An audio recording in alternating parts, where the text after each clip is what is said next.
it's every iteration of us doing What's this.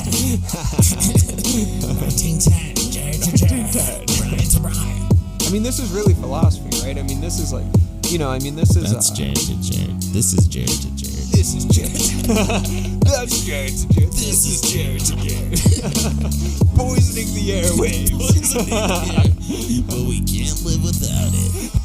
Good morning, my name is Santa. Welcome to Jared to Jared. On this week's episode, the Jareds will discuss the Y-Files, quantum physics, Jared's birthday, saving the humanities, and much, much more. Away we go. It's soon to be my birthday. It is.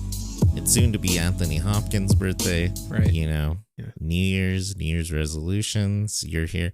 What did we do today? We went for a walk. We took Grid to the park, hung out with Dolly. Yeah. Pretty wholesome past couple days. I like it. It was. Yeah, it was wholesome. Yeah. Yeah, it was nice. Yeah. Yeah. Tonight we went to downtown Santa Fe. Went to Del Charo. Got a burger. Yeah. Sat by the fire. Real cozy. That was nice. Tell me your thoughts on Santa Fe. Magical, historical, spiritual. What's the vibe here? Yes and no. Yes to all three of those. Magical, yeah. I mean, sometimes it does feel magical, for sure. There's the air quality is really, really good. Historical, yeah, it's definitely very, very historical. You have the Spaniards coming. You have the Pueblo Revolt. Whatever was going on, like way, way back. You have plenty of history. What was the last thing? Magical, historical, spiritual. Yeah, there's a lot of, I don't know, spiritually people in Santa Fe. But then is it also just like a very hokey kind of like tourist town? Right. That like, all of those things kind of become commodified. Yeah. So that's there it too. almost turns into like Las Vegas, Nevada of sense. Yeah, the simulacrum. Yeah. It's a total simulation of there is no map anymore. It's a simulation of the map. It's a simulation. Yeah. But that being said, there's a history to this town, unlike Vegas, that you can't get rid of. Of course, Vegas has the Sinatra history, but I'm talking history. Fucking Chaco Canyon, aliens, Y-Files. Yeah. The oldest church in America, the oldest capital in America. Right. The war, the bloodshed, the native, spiritualism here. We drove past the playhouse today, and both of us were just like, "What is Santa Fe?" It's so pretty Look too. at this It's place. so pretty. Yeah. Charming as fuck. Yeah, it's super charming. Yeah, and I mean, like all of America is like pretty. It's all a simulation. We were talking about that on Volume 1, where it's like, reading Rainbow. It's like that's the image of what America could and should be, but isn't. And the reality of America is all of these like weird, disparate pieces, and like everyone thinks or everyone tries to project what they think it should be. And there's so many different views and experiences of what it ought to be. That just becomes this like really fucking bizarre hodgepodge, this collage. It's the postmodern hyperspace, right? To use a term from Frederick Jameson, where it's like that whole idea is like the postmodern hyperspace is that something that like exceeds any singular identification. It's something that just becomes a collage and kind of like collapses in on itself. Right. Yeah. I'd like to write a paper, me and you. Okay, go with me on a naturalist sense, right? Sort of a pessimistic sense to think that you can make post-structuralism pessimistic. That's just fucking hilarious, because people think that they're the most pessimistic train of thought in the history, of philosophy. Let me make it even more so, right? We're not in a simulation, baby. Let me be the first one to tell you, Dr. Valdez here is telling you this. We're not in a simulation. Let me tell you why. Fucking because Master McHugh enlightened me earlier today. this simulation fucking sucks.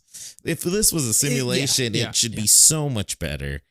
Like, it would be so much better. Why don't I have control of my dreams? Why can't I fly? Why can't I jump extra high? Why am I going to die of being fat? You know? Yeah. Like, well, you could have control of your dreams. That's a real thing.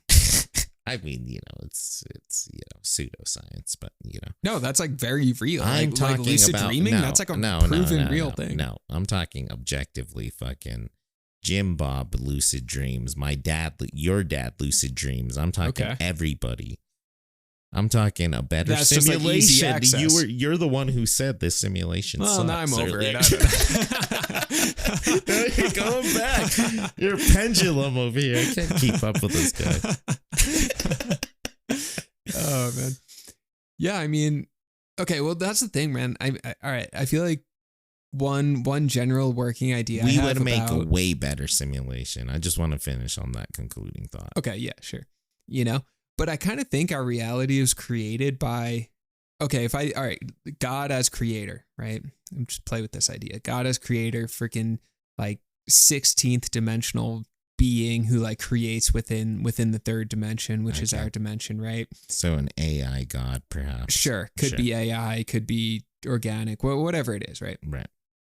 That God being who creates life as his or her art form would have to improve and make a lot of mistakes over time, just like any artist, any musician, right? Matrix. I mean, Matrix. Exactly. This isn't the first Matrix. It is. Yes, yes. Yeah, it takes time Adam to like and get Eve good was at it. part of the first Matrix, apparently. You know. Wait, say again? Adam and Eve, part of the first Matrix. Yeah, it takes time. That went bad. Yeah. Right.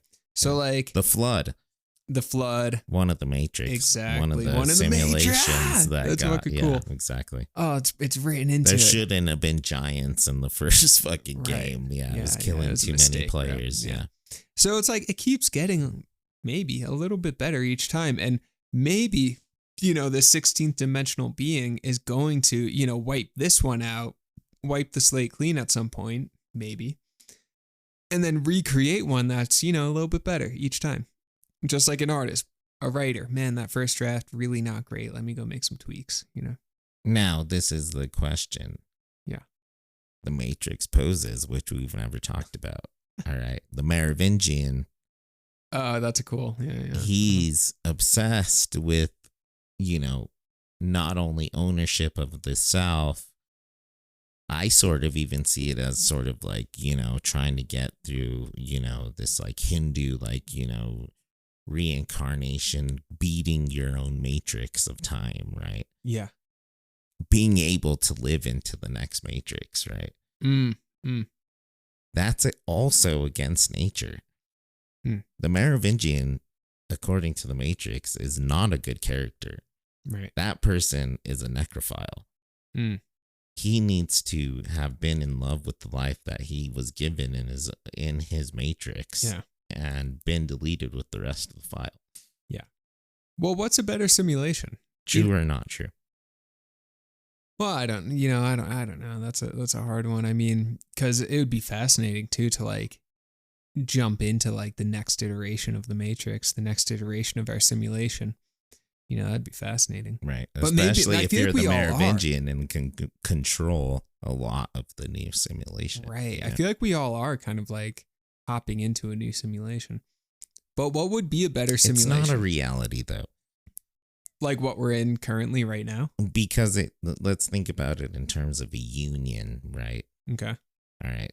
Without a union, you can go fight for your own raise. You know, you can make $80,000, you know, but with which is good for you, but it's bad for the person that can't fight for themselves and has social disorder and blah, blah, blah. And now everybody gets a raise. Yeah.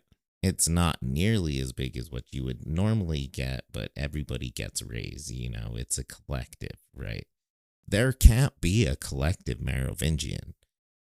If there is just like I'm telling you, like with the CIA and we're talking about at 2nd Street, I'm actually glad if there is time travel that the CIA closes it up because I don't want freaking Don John over here at 2nd Street fucking up my timeline. I don't trust that motherfucker to be messing with time Yeah. You know what I mean? That's something that should be hidden. You know what I mean? Well, what the Merovingian is, it's the The Merovingian, he can control the Matrix.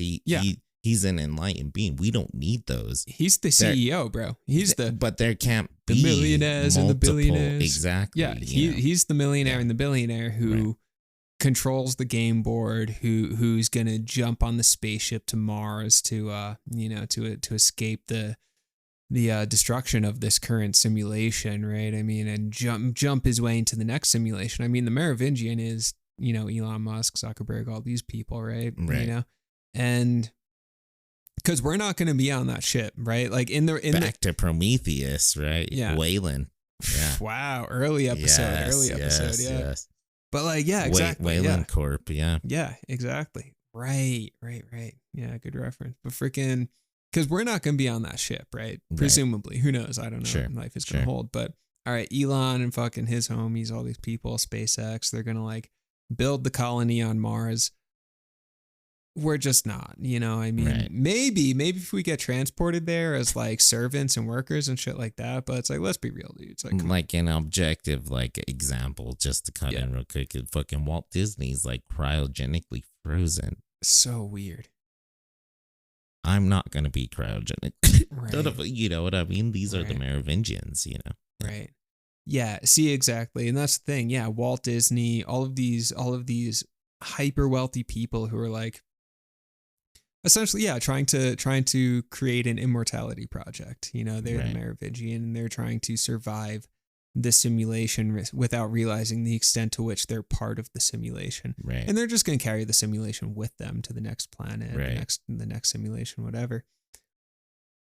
But yeah, there's something bizarre about it. See, and this is what bothers me about eternalists, is they lose, the collective, the lore and the romanticism of a shortened lifespan. All Dracula fucking Vlad wanted at the end of the film, they're vampiric, was to die, to have his life be, I can't think of the word, but have a time limit and be, that's what makes life beautiful. That's what makes, Einstein and, Jesus fucking Christ and Rollins, and well, bro, this comes up in, these are what make Brendan Fraser. That's what make these people beautiful, is they don't last forever. Yeah. Is that's what makes humanity also beautiful, is we were stardust and we return to stardust, and we're here to be stars until the meantime, Yeah. And in this comes up in oh man, kind of forget if it's Greek mythology or biblical. It might be both, actually, because I think I've heard both. But in biblical stories, the angels envy the human beings, right? And the reason they envy us is because of our mortality, And then same thing in Greek mythology, the gods envy the humans. Why? Because of the mortality. Because like you're saying, there is a richness of being there, Right. And if you think about too, I'm thinking about our own literature, right? Rarely in literature do we find a protagonist that lives forever who is not haunted deeply, right? Yeah. Dorian Gray, right? Fucking Dracula, right? All these characters. Who's the Washington Irving character? Rumpelstiltskin? No, Washington Irving. Rumpelstiltskin? Not Rumpelstiltskin. Also did it right, Rumpelstiltskin.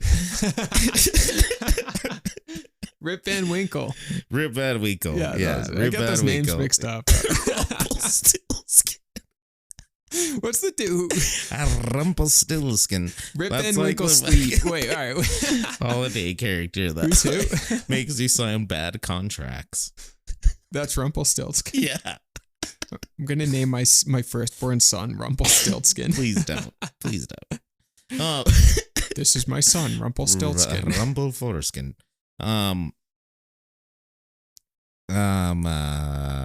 were Immortality projects and how yes. in these stories and mythologies, anyone who's trying to achieve immortality is fucking vampiric. Right. Rip Van Winkle, Rumpelstiltskin, Nosferatu. You know, it's against nature is what it is. Yeah, exactly. Yeah. I'm a naturalist, baby. Yeah. Fucking, it's against nature. Yeah. I want things to be natural. Yeah. I'm an earth sign. I'm Capricorn. I want to be in the dirt. I accept my previous dirtness. Yeah, sure. That's what I loved about the witnesses is you were returned to the soil, Jesus says. How do you resolve that with your fear of death? And don't tell me you're not afraid to die, because I'll fucking, that's not true, right? So I'm not afraid. So how do you resolve zero fear? How do you resolve the humanism of we die one day, right? I'm not trying to be Nosferatu. If I were afraid, all right. This is what gives me solace. Is I was dead a lot longer than I would been alive. Yeah, sure. I'm not sad that I wasn't alive in 1973 because I was fucking not a conscious being. Yeah. I don't miss 1976 because I wasn't there. What made you this pick isn't 1973? Just because I just thought of any number, You're probably there. Bro. I don't miss 1910 either, 1901, 1972, 70. You were there, man. 67. I don't miss any of them because you know what I do miss is fucking eternal rest of being a fucking element in the universe. Mm. Stardust, fucking not cold, not warm, whatever. I'm fucking vibing with my, protons, atoms. I was zipping around the universe, baby, the galaxy. Listen, I heard this fucking crazy. Back when I was zipping around the universe. Yeah, these three scientists, right? Okay, let me take you back. Y-Files, freaking Bal, Einstein, and this other physicist I can think of.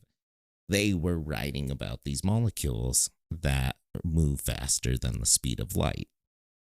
Yeah. So they started doing theories on this, okay? So we're all molecules and shit. So we pass, as long as they pass through each other, okay? Mm-hmm. So these atoms pass through each other. Then they can mimic each other, right? Mm-hmm. No matter where they're at. So they try one molecule I've heard this, in a lab. Yeah. And then one in California. Great, yeah. Instantaneous. Mirror one neurons. shuts off, the other one shuts off. Then Japan, then the moon, then they think Andromeda, 2.5 million years, right? So we can basically teleport, through these fucking different dimensions and all these atoms, Yeah. We were these fucking molecules, man. Well, we still are. We still are. We were passing through the universe instantaneously, speed of light, Star Trek. Cancel Heaven's Gate. Fucking, we were fucking stardust, Yeah. Do you know about Indra's net? Tell me about it. So Indra's net comes out of the Hindu tradition, and it's I guess an analogy for the structure of the universe. But the idea is that the entire universe, including, not the universe as something outside of us, but, we're made up of the particles too, right? And we're also the stardust, right? So it's like you and I, the mics, people listening to this, we're all part of the same web, right? So you have this entire net, this entire web. And at the intersection where each one of the strings of this web crosses is a diamond, right? And then each one of those diamonds at each intersection infinitely reflects every other diamond at every other intersection, right? So then you have this diamond that's reflecting all the infinite other ones, and then you have the diamond next to it that's reflecting that one, including all of its infinite reflections. So it's kind of like the experience of standing between two mirrors that are facing one another and going into that kind of like mirror tunnel, and they're infinitely reflecting one another. Same thing, but infinite upon infinite upon infinite upon infinite. And that's the structure of the universe, which is to say interconnectedness, that everything, like these particles, like these molecules, whatever they are, are mirroring one another constantly, forever, onwards and onwards and onwards, and that's Indra's net. And that's the structure of everything around us, including ourselves, which I like. I love it's that pretty, a lot. I love it a lot. Yeah. And everything reflects everything. It makes sense. Yeah. And you hear stories too about, it's like twins who are separated at birth who end up having, the same exact type of lives. They work the same occupation. They, both marry someone named, Mary or something like that. Right. I mean, stuff like that, or couples who are together for 50 years, one of them is traveling and they're separated for a few weeks or something and happens to have a heart attack, both of them at the same time or something like that, Right. Like there are these stories which are very peculiar, and, I think it is the mirror neurons and mirror particles and all these things. Go with me on this. Religions are made oftentimes of prosperity. I completely agree with what you're saying with Russia and everything. This is just one perspective, right? Yeah, sure. So the Book of the Dead was made during a very prosperous time. Think about Laszlo's, blah, blah, blah, right? Yeah. Now, religion's created around what you know. Okay. So let's think of prosperous civilization, technology. Egyptian civilization was the shit back then, number one, whatever. So they create the Book of the Dead. Mm-hmm. A lot of other religious texts from the House of Life, blah, blah, blah. Abraham takes these texts, fucking Noah, Moses is a fucking Egyptian, 10 Commandments come from the Book of the Dead. They create their own other little religion based on what they know. Right? So on and so forth. Then, Muslims come around, blah, blah, blah. And then freaking, we come to Mormons, Jehovah's Witnesses, Catholicism, blah, blah, blah, right? Each time we get a new reiteration of our own imagination based on what we know. Our technology, our understanding of the universe, the stars, blah, blah, blah. Mm-hmm. I say there's something better that going back to galacticism. There's so much cooler shit to to make believe. This is what I was thinking of going back to what you're saying about, and we're both saying about how crazy the universe is and how we're molecules and all this. There could be other dimensions. We could continue a consciousness. There's mirror universes now. This isn't pseudoscience. They know that there's atoms that mirror themselves, literally. Mm-hmm. And they're clones, meaning, and they're everywhere, meaning that our galaxy is probably a clone. Meaning there's other Jareds out there. Like, it's not just Marvel and Spider-Man. Yeah. They're basing this shit on, actual shit that's probably real. Well, it's just real. like single-cell asexual reproduction, but at the universe level. And all I'm saying is we need a new religion to start thinking about really cool shit now evolved that's not proven necessarily. Mm-hmm. But an evolved version of, cool, now we're going to make believe stuff that's even closer to the truth, probably, because we're evolved, civilized now. Technologically, we know more. But now our level of creating and making up shit in our heads is going to grow and become more expansive, right? And more elaborate. Yeah, sure, maybe. I mean, things are always altering and shifting and growing with more knowledge and technology. Absolutely. One thing I find fascinating is that a lot of the ancient wisdom traditions are actually parts of them are being proven by quantum physics and things like that, which is, really uncanny, really bizarre. The word atom, that's an ancient Greek word. The ancient Greeks were aware of atoms. Don't know how. To my knowledge, they didn't have microscopes. Right. But they were talking about atoms. So, what do you do with that? I don't really know. Right. Right. Right. Unless maybe I'm misinterpreting that and all they meant by it was just well, life is made up of stuff and there's probably like a basic building block, okay, which is like something you can logically get to. Right. I mean, there's that. But even the Indra's net thing, I mean, that sounds very similar to what you're talking about with like, quantum physics and mirror particles and all that sort of stuff, Oh, sure. So, I like that you're making connection with the similarities already there. Yeah. Or like, I mean, I think like, okay, take like postmodernism and the post-structuralist guys, right? I mean, Derrida or all these guys who are talking about like, reality as a simulation or the personality structure as like, disparate selves held together by an ego and all these sort of things, right? I mean, this is stuff that you find in ancient wisdom traditions that these guys were talking about it for 2,500 years. And then it took Europe and America. I mean, it took them till the 1960s, 1970s to start tapping into this stuff. As AJ from the Y-File says, pseudoscience becomes science later. Oh, interesting. Yeah, that's really so cool. many cases of like bunch of physicists coming out and disproving, X fucking theory. And then, 20 years later, well, lo and behold, it's actually true, Yeah. So, yeah. And science fiction creates reality too, right? I mean, look at like we're living in a cyberpunk dystopian reality. I mean, you look at the movie Her, which wasn't even that long ago, but that exists now, Blade Runner. We're not quite to that level, but I would guess within 20 years, I wouldn't be surprised if we're in a Blade Runner reality. Right. Yeah. Johnny Mnemonic. That Mnemonic exists, happened, and the year was now, basically. Yeah. This causes it. This causes it. Which is true. The world causes it. We're in it, Yeah. Technological fucking civilization. Poisoning the airwaves. But we can't live without it, Yeah, he's right. That being said, I think that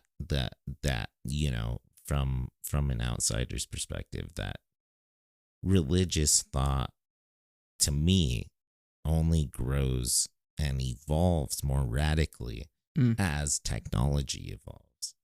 As civilization grows, as we learn more. Oh, I'm sure there's like a crazy. I mean, you could do a whole book on that. I mean, I'm sure there's a really fascinating connection between like the influence of tech on religion, multi-dimensional spaces and shit like that. And like there's going to be now, especially in 500 years, people thinking of radical things that are not necessarily true, right? Because the understanding of humanity has grown so significantly. Yeah. Right? It's fucking crazy. Like, I guess I'm very fascinated by the amount of the growth of our imagination with interlinked with the growth of our knowledge, like, tangible knowledge, like, Yeah, here's a question. Do we just shut down at some point? Because I think of information overload, like I forget the actual term, but since like 2016, it's just like, people were talking about, okay, not only is there the 24-hour news cycle, but there's also just like this complete inundation of like, okay, you have like this fucking corrupt ass president and you have this war, and now you have this war, and now you have this school shooting and I have that school shooting. It's just so much. It's like this empathy overload or information overload or something like that a lot of people have just kind of checked out or don't know what to do with it or whatever. Can that be true in this sort of like, hyper futuristic world where it's not, your reality isn't just, or one thing I heard once is that there's more information in a single newspaper. Not that we read newspapers anymore, but there's more information in a single newspaper than a medieval peasant would get in their entire lives. Right? I mean, so can our capacity for, understanding that amount of information keep expanding, or is there a point where it just crumbles and breaks? Yeah. Like, okay, there's like mirror universes and all that, but it's like, does my mind actually do anything with that? Or is it just kind of like, okay, those are just words because I can't even wrap my head around that? I really don't think so, especially considering the type of people that we are. We just, completely spent an entire night believing in microcosms, This causes it. And I talked to my therapy about that causing it. Yeah. And this causes it. And for us to then step away and say the macro doesn't cause it, we're completely lying to ourselves. It's a subconscious fucking bearing. Obviously it would. If I found out that there's proof fact that there's fucking another universe. Yeah. And there's two dudes making a podcast that look exactly like us in the same house with a different street name. Yeah, but they're like Brian to Brian or something. Yeah, exactly. If someone just told me, right? Okay, some fucking dude on Facebook or something, or I don't know. CNN, I'm talking about whatever. Tangible evidence. Okay, see, that's what I'm saying. Because, all right, dude on CNN's like, guess what? We found out that freaking, I don't know, there's some new documentary on Netflix that's the cosmos, freaking. No documentary. Yeah, they're just by the way, there's a Lester Jared Holt episode. Standing in front of a fucking flying saucer, just like, it's out here.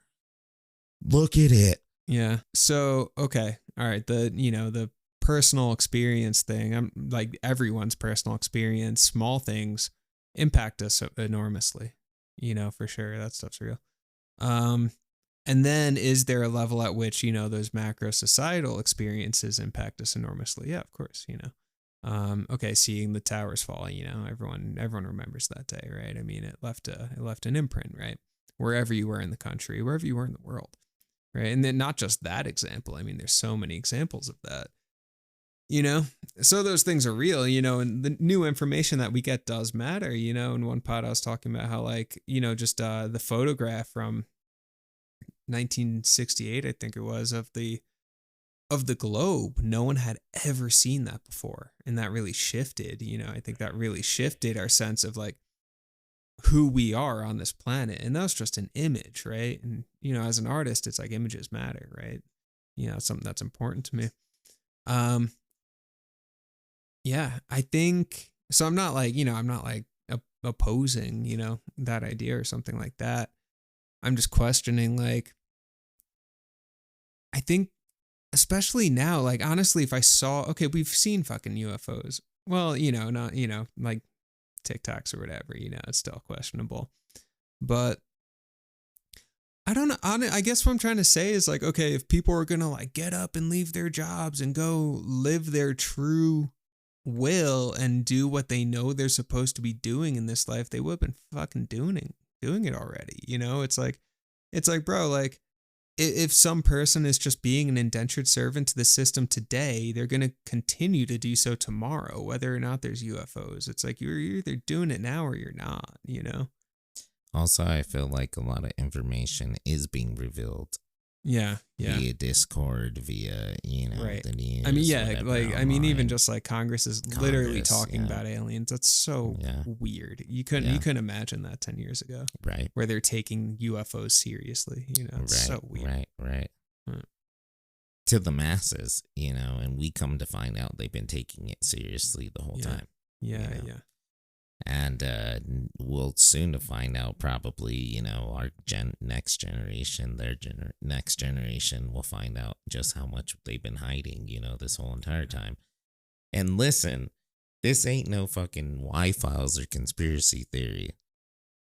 One thing we know for sure is the government fucking lies to us and they withhold things all the time. Joe Biden would never lie to me. He lies all the time. Yeah. He's lying Joe, And they're every president has always lied, sure. And the CIA and them, they release documents, the public fucking whatever act. They always release 3 pages of a 500-page document, and half of the 3 pages are marked out with a Sharpie. Right. It's what the fuck? Yeah, and that's the thing, and I think the alternate universe thing. If we found out that there was a Brian to Brian happening in this other universe, okay, if some scientist came up to me and was okay, we have proof, verifiable. You even showed pictures of these two guys who look like us or something. Right. I think I'd be caught on it for maybe a day. I'd be this is so weird, But then I'd kind of get over it, right? But if Brian to Brian like knocked on the door, okay, and came inside, right, and sat with us, and like that would be life changing. Let's that make would be it like that tangible. Then that's what I'm saying. Yeah, I think I think what I'm trying to express is like the difference between like abstract knowledge and experiential knowledge. Sure, you know, if I experienced Brian to Brian, I'd be like, that would freak me out. I guess that's what I'm trying to convey to you is objective truth. Yeah. Whether that be meeting Brian and Brian, right? Like the aliens are like, like watching in the town Lester square or Hall, something. Yeah, like shaking Manhattan, the hand of the alien. Yeah, everybody screaming and afraid. Right. And that'd him be huge. reporting that there's a fucking like War of the World situation happening. Yeah. First contact. Even if it was peaceful, that would be fucking scary as fuck. Yeah, it would change. It would change everything that we knew about. Yeah. Every decision that we make in our lives. I think we would adapt very quickly though. Because look at like the pandemic, for example, bro. You know, it's like all right, here's a critique of how we handled the pandemic. So get ready, everyone. Here's a critique. So this is what America needs. So fucking okay, pandemic started, right? You know, it happened. Everyone's freaked out. What the fuck? Plague, you know what's happening, right? And I remember fucking like immediately, bro, not everyone, a lot of people I spoke to were like, oh man, I can't wait for it to just go back to normal, right? And then, and it kept, it went beyond 2 weeks, beyond a month, beyond 6 months, and so on. And a lot of people I knew were just like, I just wanted to go back to normal. And like these people who were saying that, maybe it's just my personal experience with these people. I was like, man, you guys weren't you weren't happy when it was normal.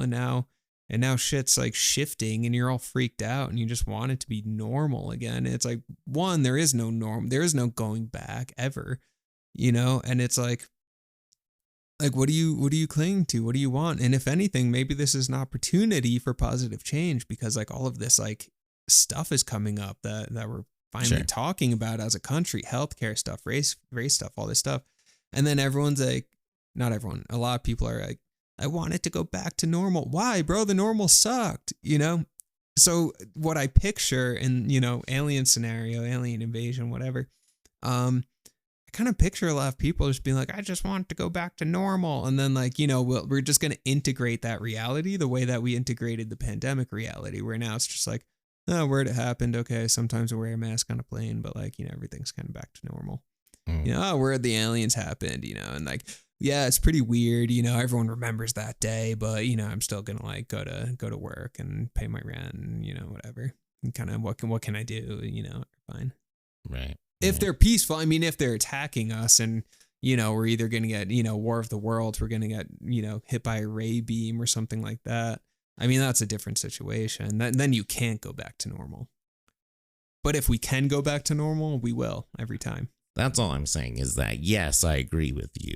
Sure. There would be a lot of Americans would be like, dude, you're the worst, with this, like, whatever, Yeah. Also get over it, whatever.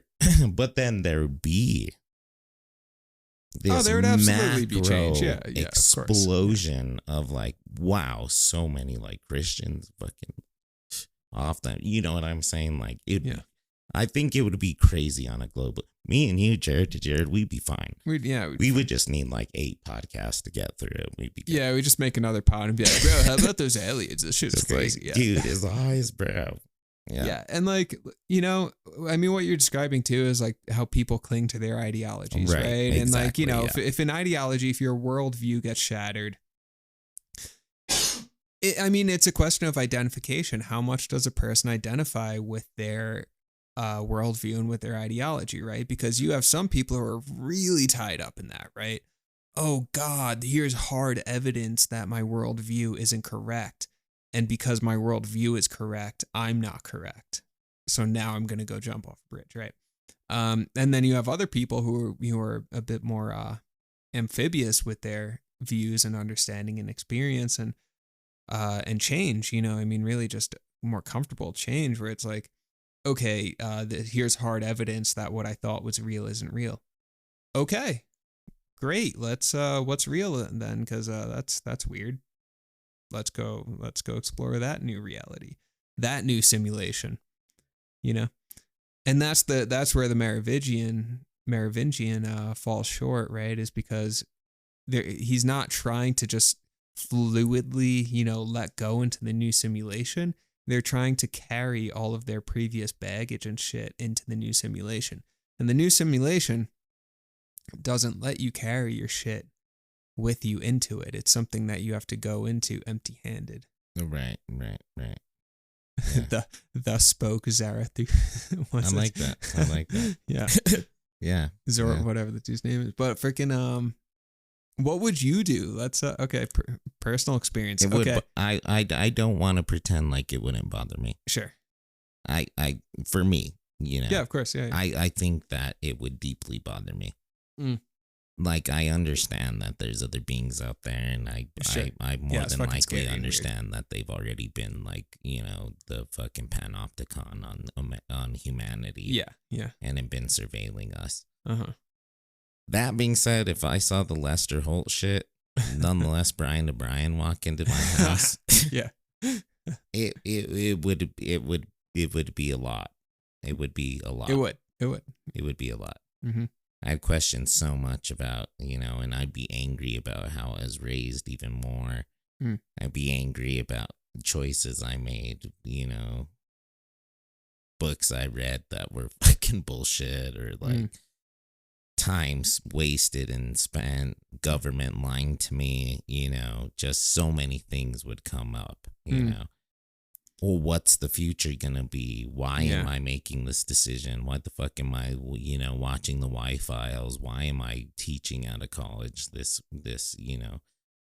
blah, blah, blah, blah, blah. Should I be on a spaceship? Who the hell's here? Yeah. Why are they here? I'm insecure now. Should I go fishing? Am I being watched? Yeah. No longer is my Earth space only human and animal. It's now galactic and it's universal, and I'm being observed. Yeah. It's almost like, a privacy infringement of what you thought was private, is no longer, and privacy is often just an ideology of thoughts, Yeah. an understanding of what you think is real. Yeah. And I think once that be abolished, I think a lot of my, just ideals and understandings of how I comprehend what a good decision is would be changed significantly. Yeah, that's a super fucking honest and direct answer. That's awesome. Thank you. And like, you know what? And I feel like that's, all of those questions that you were just describing, right? Like, okay, why am I in the job I'm in? Why am I carrying out my day-to-day life the way I am, right? Which are all valid questions. Everyone asks those, of course, and if they're not, they're probably repressed, right? And like, and that's the thing. Like those questions, I guess what I'm thinking is like, why does it take alien contact to instigate those questions, And it depends on the person, because some people, experience a loss, right? They lose a parent at a young age, or something happens in their life that is the equivalent of an alien invasion, right? Their shit's just not stable. Something happened in life that forces an individual to question, what am I really doing? What's really going on, right? Leaving a cult. Yeah. Yeah. Beautiful. Yeah. And then that propels someone into a life of deep questioning, whether it's philosophical or introspective or whatever it is. And like, and I feel like people just have a different threshold with that. For some people it takes fucking like something, like a lot, like a really big thing to instigate those questions of why am I really here? Other people, it's pretty simple. It's just kind of like, maybe something didn't even instigate it. Maybe it's just like, they're just, naturally curious people or something like that. But those are the questions that I think really matter. And some people get confronted with those questions and can't handle it, kind of lose their minds. Other people confront it and go to stage 4 in that kind of like foreset thing, where it's like you leave the previous way of being, go into the abyss, and then enter into a new way of being. Some people are more open to that. I don't know. It depends. And, as far as like the alien thing goes, that specific example, I have no fucking idea what I would do. I'd freak out, you know. I mean, I'm not gonna try and play it cool. I'd freak out. And it would, I think it would, you know, I feel like I'm someone who's always been like kind of just introspective and curious, you know, and kind of like always just sort of like asking those questions. What am I doing here, et cetera, et cetera. I think it would just deepen a lot of that, you know, it'd probably make me kind of go, yeah, deeper with those sorts of questions. Yeah, would there, I don't know, would there be a freak out period? Would there be a, what am I really doing? You know, what relationships have I been neglecting that I ought to, you know, respond to in more significant ways? What things haven't I achieved that I would like to achieve? All those sort of questions, you know, I'm sure it would spark a lot of that. But then there'd also be this element of just like, okay, what do you want to achieve? I feel like it would change the whole, you know, change the whole framing. Because, all right, let's say right now, okay, let's say one goal is to like, I want to write a book one day, right? I want to write and publish a book. If there's an alien invasion, I mean, that's going to totally, you know, make my book idea seem very insignificant. And it's going to be like, fucking write a book, bro. There's aliens. Like, fucking. There's aliens. On a movie? Write a book about what, dude? There's fucking. You're writing a book on Johnny Mnemonic. There's aliens. Yeah, right, exactly. Yeah. Like, okay, here's all my ideas about 90s cyberpunk, or here's my cyberpunk novel or something. And then it's just like, there's fucking. Queering cyberpunk. Yeah, just bro, like exactly. In the academic. There's aliens. Cyberpunk. Yeah. It's like, bro, there's fucking aliens. And that's the whole point, right? The whole point of this thought experiment, and look at it deeply, it is to you know, what are the actual answers to those questions? Not just like, okay, what are those questions, but like, what are they? Because all right, so like freaking one of my favorite albums ever is David Bowie's Ziggy Stardust. And the first, love it, so good, yeah. Bro. And the first song on the album is called 5 Years. And the whole premise of the song is actually exactly what you're describing. A newscaster, Lester Holt, without doubt and full proof, points out, you know, on TV, the world is ending and we only have 5 years left. Right? Never says exactly what's going on. He just says 5 years. And that's the whole premise of the song. And then in each like stanza of the song, you know, Bowie kind of goes through all these characters, and there's people like freaking out, right? There's people like going to religion. There's people like getting fucked up. There's people doing wild things, right? And the whole point of the song is to like, you know, who's ever listening to it, like, okay, the world is dying in 5 years. My life is gone 5 years from now. I'm going to be dead at 37, right? If, you know, going along with the song, what am I doing for 5 years? And it's a nice amount of time because on one hand, you know, it's not so long. You know, it's long enough that I still need to like consider like, well, I need food and money and stuff, you know, for 5 years, you know, but at the same time, it's short enough that those questions are very real. What am I actually doing? Right. So I've been listening to that song on fucking repeat since like 2018. So it's actually been 5 years since I first got really into that song. But right. You know, they're good questions. Crazy. You know? Numerology. I want to do this. Oh, cool. Yeah. Yeah. Oh man, you had a lot of good points there. I will say, you know, there are fundamentals that'll never change. Like I would never abandon Dalton. I'd in fact become more of a good father to Dalton and Hagrid and be like, oh God, there's aliens here. I need to be around all the time. Yeah. You get clear on your fundamentals. I like that. Yeah. That being said, though, I do like the idea of living as if it's your your day. Yeah. And there's something beautiful about the nostalgia for the moment for that, right? Yeah. The Jesus. Yeah. And not in a like YOLO pleasure seeking way. What would LeVar Burton do, you know? LeVar. The LeVar Burton fish. Yeah. LeVar Burton would just like hang out in front of a green screen with like kids in a park, you know? Sounds a little creepy. Talk to old people about being astronauts. Yeah. Go with me on this, right? So, end of the world happens. There's a bunch of movies in this scenario, right? And the Ziggy Stardust, Yeah. In fact, Leo just came out with one, recently, apocalyptic, you find out asteroid's going to come, whatever, Oh, yeah. Don't Look Up. That Right, one. right. Yeah. Right. So I don't think that, irrationality and panic is the answer. No, it's a waste of time. I think that, sure, you find out you have a few years left. Fuck it. Rationality, let's go. Mm-hmm. But we have created a goddamn society, people. We have created ways to live. And of course, these get convoluted and they become prisons, blah, blah, blah. Foucault. But we have endeavored through religion, through politics, through society, through the village. I'm talking about the village here, not, Rome is burning. Mm-hmm. I'm talking about the village. We've created a way to live in a way that's fulfilling. Mm. According to our really long lifespans, Mm.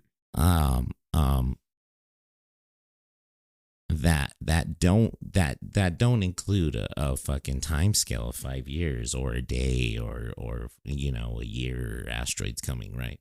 Mm-hmm. Because if we did live that way, as if an asteroid was coming or we're gonna die tomorrow every day for 97 years or 100 years or 83 years or 70 years, we'd be fucked. It wouldn't be a good life. Mm. And I think we have created these ways of living because of the history of humanity, because of the thousands of years of generations that have lived irrationally, have lived thinking their world's gonna end, have lived with the Black Plague, with the fucking asteroids coming, with the Great Flood, you know what I mean? Yeah. And realized that's not the way to live normally. It wouldn't be a fulfilling life. That's the wrong life thread. What do you think about that? Wait, let me make sure I understand that. Wait, so, okay, like acknowledging our immortality and living from that space wouldn't be the correct space from which to live life. Living irrationally because of that. Because of... Oh, agreed. Yeah. Because thinking, I only have, a few years left to live. Well, then, regardless, forget the few years. You should live like that all the time for 90 years. Right. When it's like, no, you shouldn't. Well, you only live that way because you realize that the world's gonna end. You go loot things. You go freaking, crazy. Joe Biden Saturday. Yeah, well, that's very unwise, right? I mean, like, because there's different responses to it. Okay, someone comes up to me, Lester Holt, with full proof that I'm gonna die in 5 years. Okay, one response. Please don't. Lester Holt is the fucking death deliverer. Yeah, he's a fucking grim reaper. Hey man, you're actually coming up, the end of the world. All right, so fucking. Oh man, all right. Side note: Federico Garcia Lorca, the Spanish Andalusian poet, right? Ooh, nice. Dude reference. fucking predicted his own death. I swear to God, bro. Hey, man, there's gotta be someone. It's written down. Gotta it's be not. some. Yeah. Yeah. Swear to God, it's not like, this right, like people. Right. Oh, this person said that he said this. He has fucking poems that say like, I'm going to. Maybe he just like disappeared himself, but he was like, I'm going to disappear at this time and like my body's going to be found here. Like, maybe it was just like a suicide note thing, but like I forget the full story, but it's like it's like a little too complex to be like that. He just sure. It was more like, to it. It was more to it than just like I'm gonna die in 2 years and then like drown himself or something. You know. Anyway. Yeah. Okay, so the 5-year thing, realizing your own immortality. One response to that is the hedonistic response. I mean, this is really philosophy, right? I mean, this is like you know, I mean, this is that's Jared to Jared. This is Jared to Jared. This is Jared. That's Jared to Jared. This is Jared to Jared. Poisoning the airwaves. Poisoning the air, but we can't live without it, bro. But I mean, this is it, right? Because fucking Albert Camus says, like, why don't you kill yourself? I mean, not to be like overly dark, you know, trigger warning, whatever, you know, I mean, this is actually heavy shit, but like Albert Camus, that's he writes this saying, like, the whole point of philosophy is to consider what the fuck, like, to confront your immortality fully. Right. And then for him, you know, he's kind of a dark dude, says, why don't I just, you know, pull the plug? Right. That's what's on the line when you're getting into like real philosophy, right? Right. So one response to immortality, wow, yeah, or to our mortality is hedonism, right? Which is, you know what? And this is the libertines and shit like that, England 1700s, like, you know, people who are just like, oh man, like life ends one day, like there's plagues, there's all sorts of crazy shit. I'm just gonna like drink a ton. I'm gonna go crazy, bro. I'm gonna like, what's heroin feel like? Of course never did that, but I'm kind of curious. And now since I know I'm out, I'm going to go do that. That kind of thing, right? Like total hedonism. I'm going to go, you know, have sex with everyone, drink all the booze, whatever, lose it. Very unwise, you know, I mean, and the reason I think it's unwise is because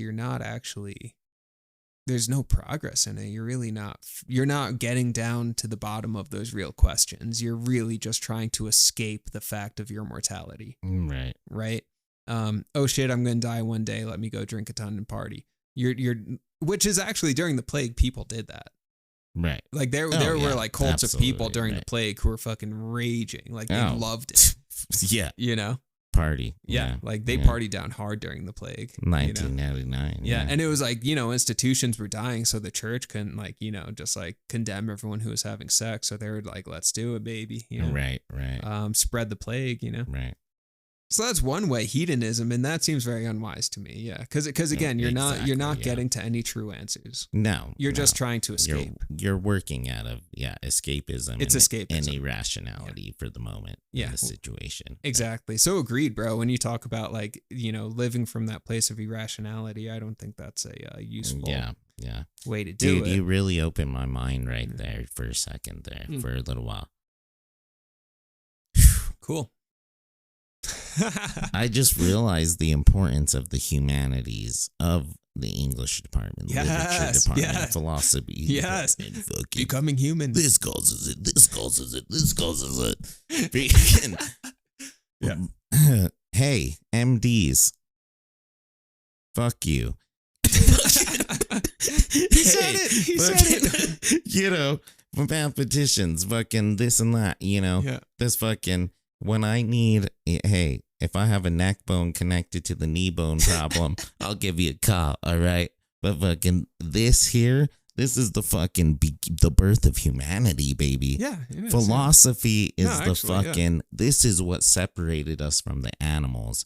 This is what separated us from fucking so many other, this is what, you know, self-actualization, realizing that you're here, where you are, fucking, you know, seeing yourself in the mirror, fucking being a fucking self-aware consciousness. There you go. Yeah. Is devoted to philosophy. Yeah. It's this thought that brought us into humanity.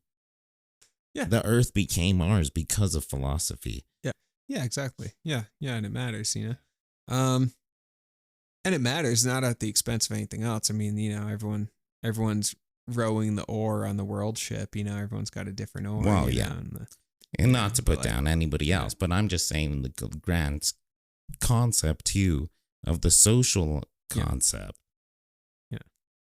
What bothers me is how hated upon philosophy is now. Yeah, and I mean, that's what bothers me, and how glorified other things are, like MD or this and that, or, you know. Yeah.